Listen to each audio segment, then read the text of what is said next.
upaya untuk kita mencegah diabetes mellitus ini. Iya. Nah, apa-apa aja sih Pak upaya yang bisa kita lakukan?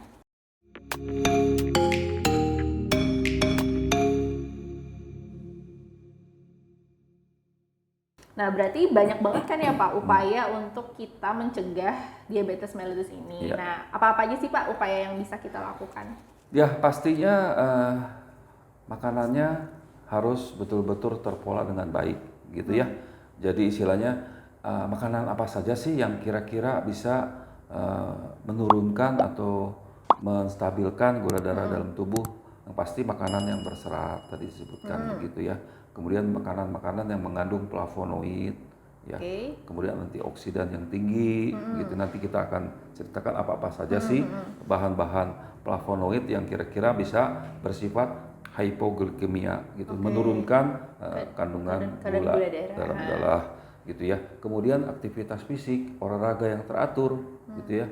Terserah mau jalan kaki atau mau lari pagi, bersepeda dan sebagainya, itu sangat penting. Itu saja sebetulnya yang sederhana, dua saja, pola makan ya.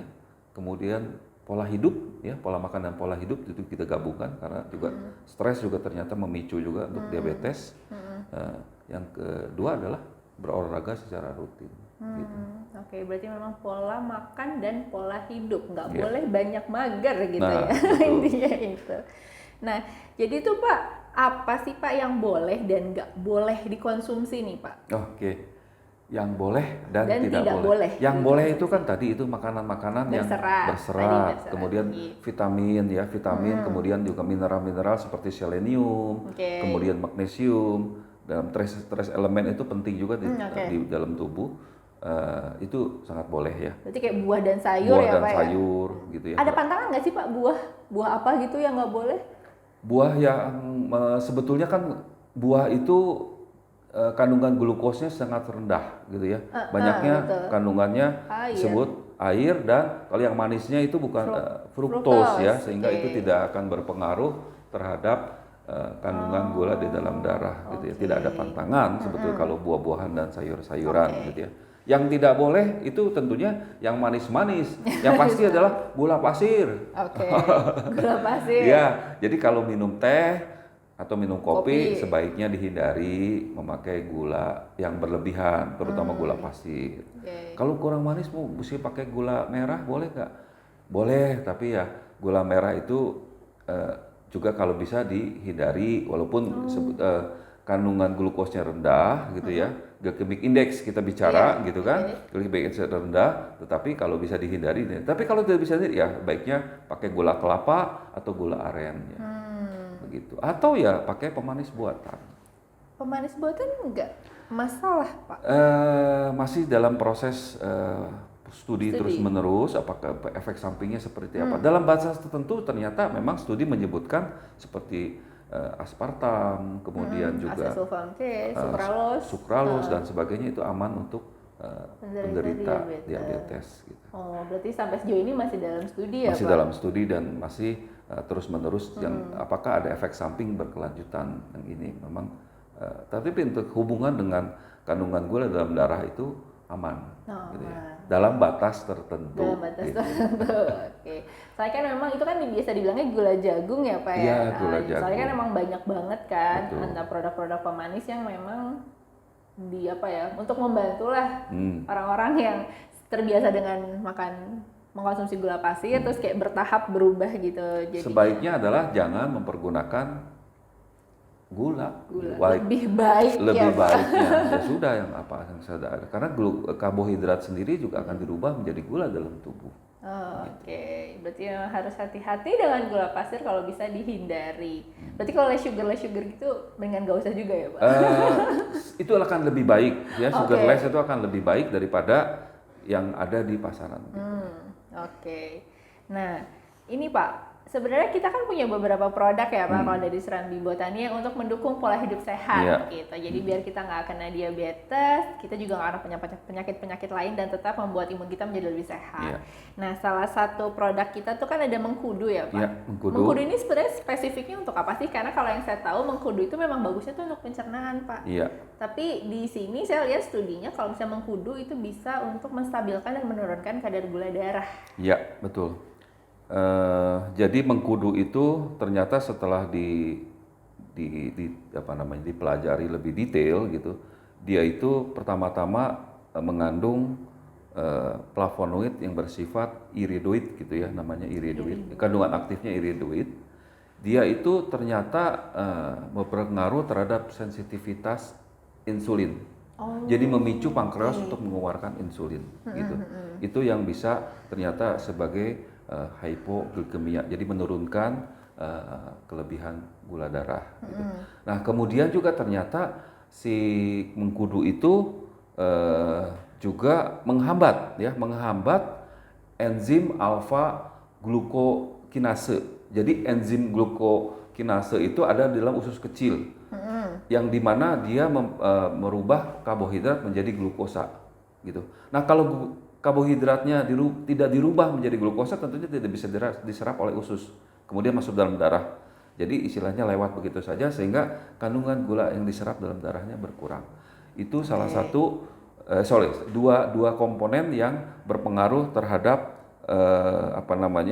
di mengkudu itu, bisa menurunkan kadar gula darah. Yang ketiga adalah ternyata juga mengkudu mempunyai kandungan lignan namanya, beda dengan lignin ya. Ini lignan. Lignan ini golongan dari flavonoid juga yang bersifat seperti fitoestrogen gitu. Fitoestrogen. Ya, tadi kan kita bahas mengenai estrogen, bagaimana estrogen bisa mengatur kandungan gula di dalam darah, kemudian si insulin memberikan itu. Jadi kalau ada gula darah, insulin memberikan. Itu dia salah satu tugas si estrogen seperti itu. Nah, mengkudu ini ternyata mengandung lignan yang berfungsi sebagai fitoestrogen. Jadi kerjanya mirip dengan estrogen gitu.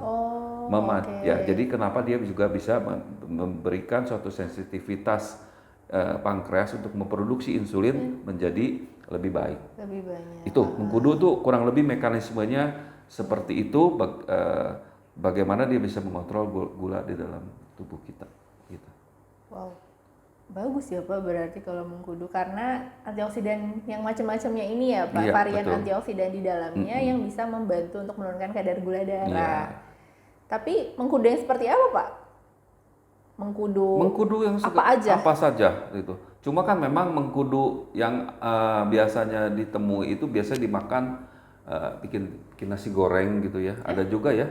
Jadi memang dibikin menu nasi goreng, tapi itu jarang sekali, itu beberapa menu yang kayaknya agak ada kesulitan juga karena sudah dilihatnya udah bau sekali gitu. Biasa mengkudu mengkol gitu untuk nasi goreng. Tapi biasanya diekstrak atau dipres gitu airnya, diminum. Tapi ya secara aroma dan sebagainya itu kurang bisa diterima gitu ya. Kurang bisa diterima, otomatis ya harus diubah sedemikian rupa atau dicampur dengan beberapa minuman lain sehingga bisa diterima. Bisa diterima dengan enak gitu ya. Betul. Jadi memang kalau misalnya mau cari mengkudu yang enak ya ke Serambi Botani aja. Kita sudah menyediakan mengkudu dalam bentuk yang udah cantik dan udah enak juga. Jadi kita memang menomorsatukan enaknya dulu ya Pak ya. Yang menomorsatukan adalah fungsinya. Fungsinya bagus gitu kan, optimum. Kemudian bisa diterima karena enak gitu. Karena enak. Karena kita mau merubah mindset kalau misalnya memang mau sehat itu juga bisa pakai yang enak. Iya, betul. Nah, selain mengkudu nih Pak, ada juga katanya cuka apel Pak. Cuka apel. Benar nggak sih Pak? Betul.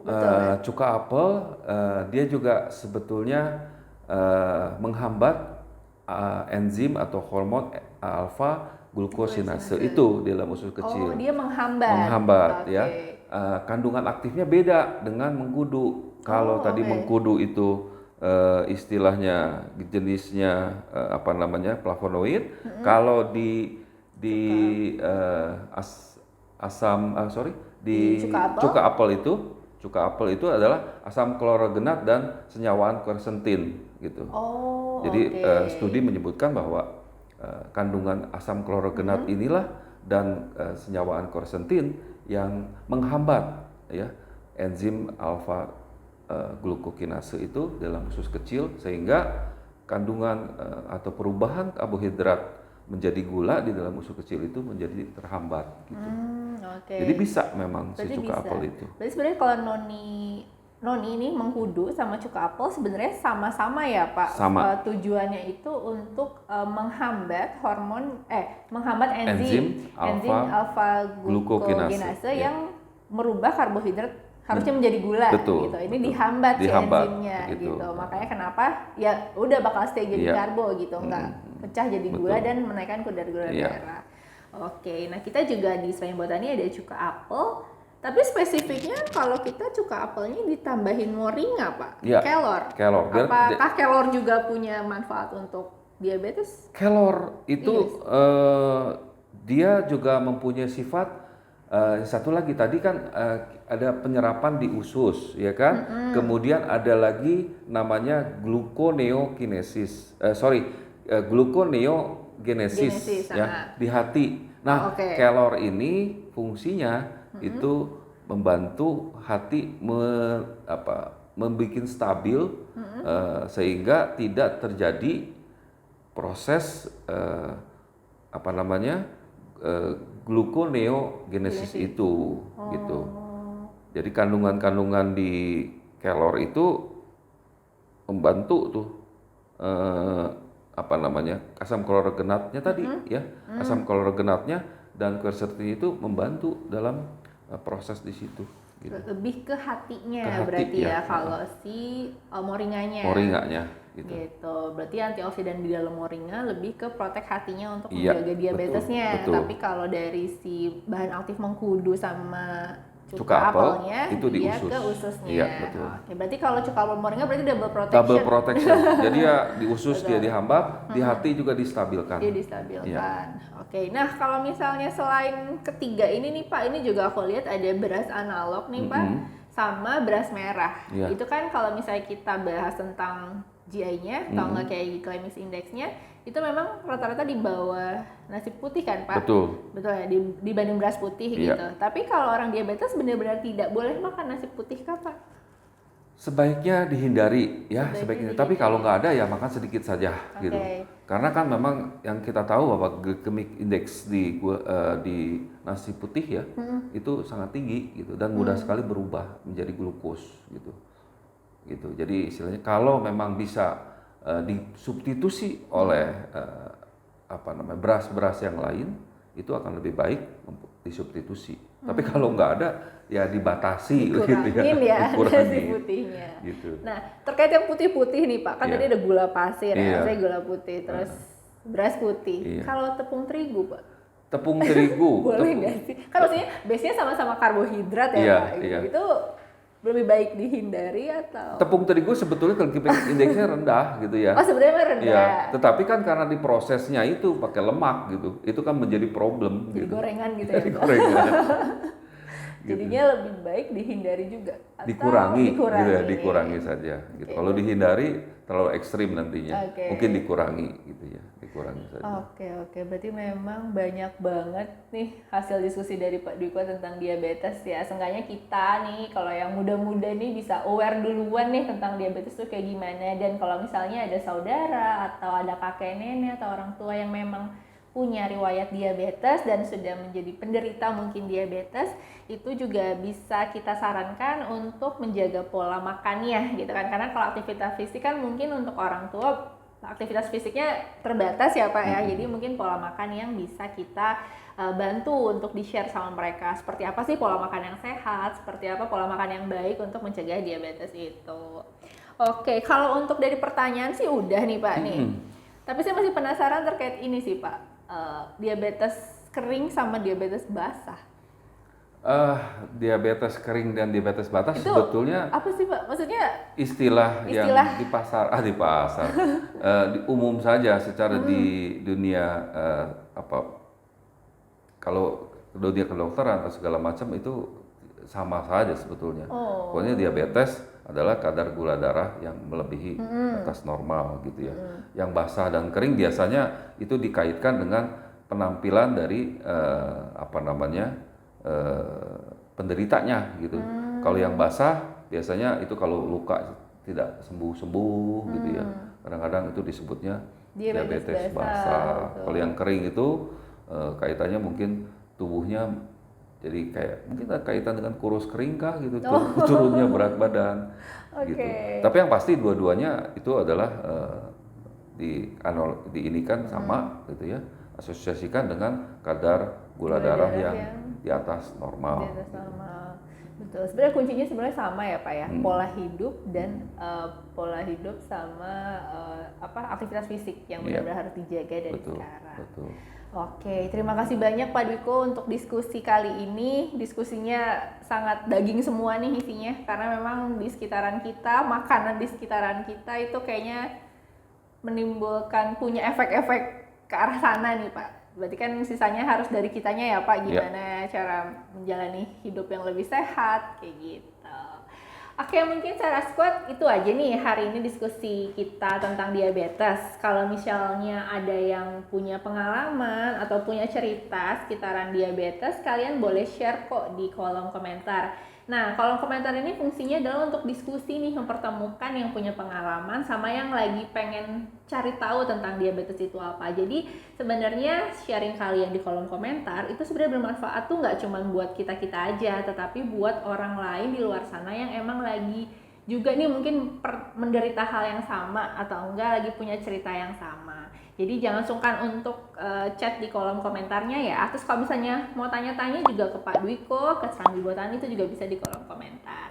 Oke, gitu aja Sera Squad. Pak Dwiko terima kasih banyak. Sampai jumpa lagi di Sera Podcast episode berikutnya. Bye-bye.